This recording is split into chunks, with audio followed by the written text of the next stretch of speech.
Ngayong linggo, hayaang mawala ang lahat ng bigat sa iyong buhay. Naway mag-alab ka tulad ng di mo pa nararanasan para kay Jesus. Hayaan bumaba ang apoy ng banal na espiritu.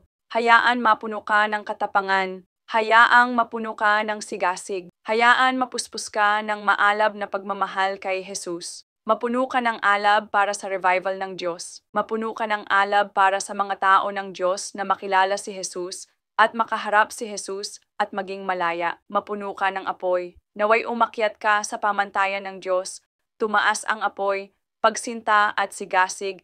Hayaang madaig ka ng pag-ibig at mag-umapaw ang iyong puso sa higit na pagmamahal sa Diyos, sa kanyang mga tao, sa pangalan ni Jesus. Hayaang maganap ang mga himala habang nananalangin ka para sa mga tao, habang nagsasalita ka ng pagpapagaling sa mga tao, hayaan silang gumaling habang inuutusan mo ang mga demonyo na umalis. Ang mga demonyo ay dapat lumayas. Hayaang sumabog ang revival na ito, palawakin at lumago sa pamamagitan mo, sa pamamagitan ng iyong mga kamay, sa pamamagitan ng iyong bibig. Tanggapin mo ang apoy ng revival ngayon.